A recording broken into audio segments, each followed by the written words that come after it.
मंगल सुप्रभात। जनार्दन चौधरी, अध्यक्ष हिंदी विभाग के SR कॉलेज रायंजन की तरफ से मॉडर्न स्टडी सेंटर के हिंदी वर्ग में आप लोगों का हार्दिक स्वागत है। 12वीं कक्षा के अंतर्गत बिहार बोर्ड में चलने वाली पुस्तक दिगंत भाग 2 के पाठ कवित्व पर आज हम लोग विचार करेंगे, अर्थात इस पाठ का विश्लेषण किया जाएगा। यहाँ पर आप देख रहे हैं, इस पाठ के कवि का नाम भूषण। असली नाम क्या है यह आज तक किसी को पता नहीं चला। भूषण नाम चल पड़ा और वही नाम चलते रहा आज तक। यानी भूषण इनका असली नाम है या नकली, यह कहा नहीं जा सकता है। वैसे विद्वानों का मत है कि इनका असली नाम कुछ अलग रहा होगा जो लुप्त हो गया और फिर रुद्र शाह के द्वारा दिया गया कवि भूषण उपाधि में भूषण नाम ही चलता रहा। इनके जन्म काल के संदर्भ में हम बात करते हैं। इनका जन्म 1613 ईस्वी तिकवापुर, कानपुर, उत्तर प्रदेश में हुआ। यह तिकवापुर जगह है कानपुर के पास, जो उत्तर प्रदेश में है। और इनका निधन 1715 ईस्वी में हुआ। इनके पिता का नाम रत्नाकर त्रिपाठी, बड़े विद्वान थे। भूषण का जन्म बड़े कुलीन विद्वान परिवार में हुआ था। इनके भाई सब भी बड़े बड़े विद्वान कवि भी हुए, जैसे चिंतामणि हुए, मतीराम हुए। ये सब इनके भाई माने जाते हैं। ये सब अपने आप में रीतिकाल के बड़े कवि माने गए हैं और उतने ही बड़े विद्वान भी। तो आपने जान लिया कि ये बड़े कुलीन विद्वान परिवार की संतति हुए। तो इनके पिता का नाम रत्नाकर त्रिपाठी, उपनाम भूषण। चित्रकूट के सोलंकी राजा रुद्र शाह ने इन्हें कवि भूषण की उपाधि दी। तो इन्होंने जो कवि भूषण की उपाधि दी उसमें भूषण नाम चल पड़ा और वही नाम आज तक इनका चल रहा है। तो इस तरह आपने जान लिया कि चित्रकूट के सोलंकी राजा रुद्र शाह ने इन्हें कवि भूषण की उपाधि दी। अब आश्रयदाता पर बात करते हैं। छत्रपति शिवाजी एवं उनके पुत्र साहू जी, ये दोनों एक ही परिवार के हुए और ये इनके आश्रयदाता हुए। इसके साथ साथ पन्ना के बुंदेली राजा छत्रसाल भी इनके आश्रय। वैसे मुख्य रूप से शिवाजी और छत्रसाल इनके आश्रयदाता माने जाते हैं। बड़े सम्मान के साथ इन्हें दरबार में अपनाया जाता था इन सबों के द्वारा। और भूषण भी इन दोनों राजाओं को बड़ा सम्मान करते थे। शिवा को बखानो की बखानो छत्रसाल को। इस तरह ये दोनों वास्तव में इनके लिए दोनों आंख की तरह थे। दोनों का सम्मान इनकी नज़र में बहुत था और उन दोनों की नज़र में भी भूषण वास्तव में भूषण ही थे। रीति, अब काल पर जब हम बात करेंगे तो भूषण रीतिकाल के कवि हुए और रीतिकाल को 3 खंडों में बांटा गया है: रीतिबद्ध, रीति सिद्ध और रीति मुक्त। इन तीनों में भूषण रीतिबद्ध कवि हुए। यहाँ पर थोड़ा सा रीतिकाल पर विचार विमर्श कर लिया जाए। रीतिकाल मोटे तौर पर 1700 से 1900 संबत 1700 से 1900 तक के काल को कहा गया है, जिस काल में अधिकतर कवियों के द्वारा श्रृंगारिक वर्णन किया गया। अधिकतर कवि किसी न किसी राजा के आश्रय में रहते थे और वे राजा भोग विलासमय जीवन जी रहे थे। ऐसी परिस्थिति में उनके आश्रय में रहने वाले कवि भी उन्हें खुश करने के लिए श्रृंगारिक रचना किया करते थे। डॉक्टर कामेश्वर शर्मा का कहना है कि रीति काल हिंदी साहित्य का एक ऐसा काल हुआ जो ऊपर से देवालय था और भीतर से वैश्यालय। वैश्यालय कहने का मतलब यह श्रृंगार रास रंग में डूबा। तो आपने जान लिया कि रीति काल मुख्य रूप से श्रृंगार काल था। उसी काल में रीतिकालीन कवियों की जो सामान्य प्रवृत्ति थी उससे हटकर भूषण दिखाई पड़ते हैं। भूषण रीतिकाल में जन्म तो लिए, रीतिकाल में रचना तो की। रीतिकाल के रास रंग से उन्हें कोई लेना देना नहीं था। वे तो रीतिकाल के श्रृंगारिक परिवेश में भी बिल्कुल शौर्य, पराक्रम, जातीय आत्मगौरव के आधार पर वीर रस में कविता रचा करते थे। तो इस तरह आपने जान लिया कि भूषण रीतिकाल के रीतिबद्ध कवि हुए। अब विशेष में आपको पहले ही बता दिया गया है कि रीतिकाल के प्रसिद्ध कवि चिंतामणि त्रिपाठी और मतीराम इनके भाई थे। ये दोनों बड़े बड़े कवि हुए। रीतिबद्ध और रीतिसिद्ध कवियों में इन लोगों का नाम आता है। खासकर चिंतामणि और मतीराम दोनों रीतिबद्ध ही कवि हैं। तो इनके भाई हुए। आपको पहले ही बताया गया है कि ये बड़े कुलीन और विद्वान परिवार से संबंध रखते थे, क्योंकि इनके परिवार में चिंतामणि और मतीराम जैसे भाई हुए और इनके पिता रत्नाकर त्रिपाठी भी बड़े विद्वान थे। अब इनकी रचनाओं पर हम बात करते हैं। इनकी और भी रचनाएं हैं, लेकिन मुख्य रचनाओं की चर्चा यहाँ की जा रही है। शिवराज भूषण, शिवा बावनी, छत्रसाल दशक, ये तीन इनकी सबसे महत्वपूर्ण रचनाएं हैं। और भी एक आध रचनाएं हैं, लेकिन उतना पर हमें अभी बहुत अधिक विचार नहीं करना है। अब हम कवित्व का सारांश और भावार्थ पर हम बात करते हैं। अर्थात भूषण के जो कवित्व को आप लोगों को पढ़ना है, दो कवित्वों को पढ़ना है। इन दोनों कवित्वों का भावार्थ क्या है या सारांश क्या है, इस परीक्षा में पूछा जाता है अलग से प्रश्न। तो आप इसको एक बार देख जाइए कि कवित्व का सारांश एवं भावार्थ क्या हो। यहाँ पर आप देख रहे हैं रीतिकाल के वीर कवि।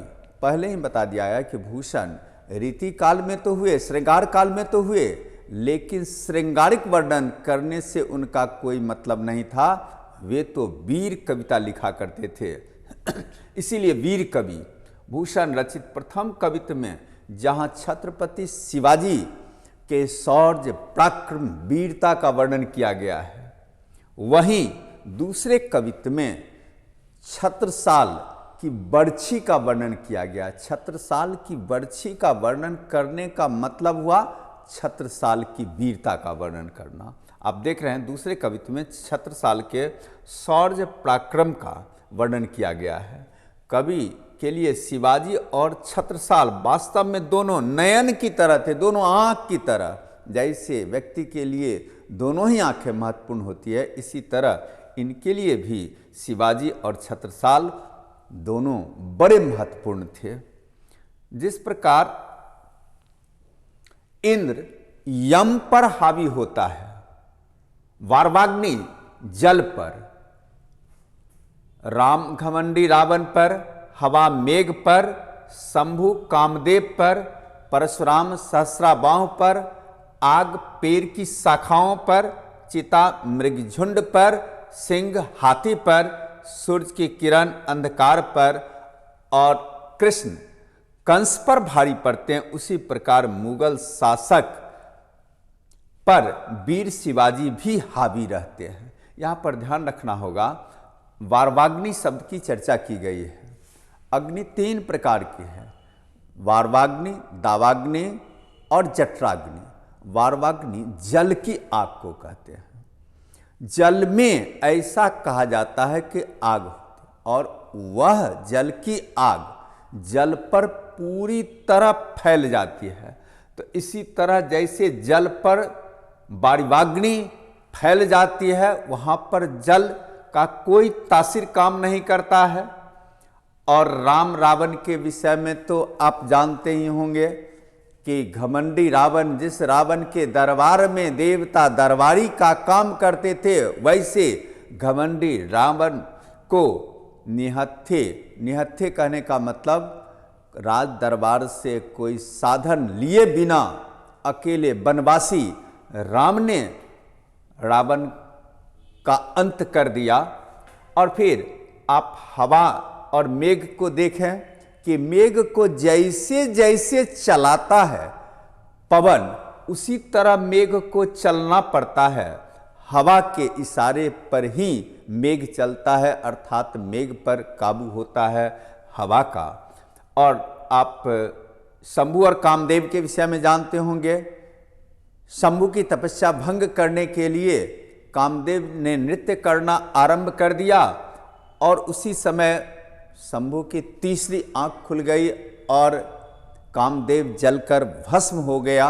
अर्थात जिस कामदेव से सारे पराजित हो जाते थे, उस कामदेव को शंभु ने, शंकर भगवान ने अपनी तीसरी आंख से जला के खाक कर दिया। और परशुराम सहस्राबाहु के विषय में भी आपने सुना होगा कि परशुराम ने सहस्राबाहु का वध कर दिया, क्योंकि सहस्राबाहु ने परशुराम के पिता जमदग्नि का गाय हरण कर लिया था। पर सहस्राबाहु के पुत्र ने जमदग्नि का वध किया, इसी गुस्से में उन्होंने सहस्राबाहु का वध कर दिया। आग पेड़ की शाखाओं, जंगल में जब आग लगती है तो वैसी स्थिति में पेड़ की शाखाएं जल जाती है, और फिर चिता मृग झुंड पर भी इसी तरह हावी होता है। हाथी चाहे कितना भी बलवान क्यों न हो, उस हाथी के मस्तक को सिंह फाड़ देता है। सूरज की किरण गहन से गहन अंधकार पर भी हावी हो जाता है। सूरज की किरण निकलते ही अंधकार छट जाता है। और फिर कृष्ण और कंस के विषय में भी आप लोगों ने सुना होगा कि कंस का वध कृष्ण ने कर दिया। तो इन सबों पर जैसे ये सब हावी हुए, उसी प्रकार मुगल शासक पर वीर शिवाजी भी हावी हो जाते थे। उससे डरते थे ये मुगल शासक। अब दूसरे कवित्व में आप देखेंगे, दूसरे कवित्व में छत्रसाल की तलवार का वर्णन किया गया है। छत्रसाल की तलवार म्यान से निकलते ही प्रलय काल के सूर्य के तरह चमकने लगती है। वह घोर अंधकार रूपी हाथियों के जाल को, हाथियों के झुंड को, यहाँ पर घोर अंधकार की तुलना की गई है हाथियों के झुंड से।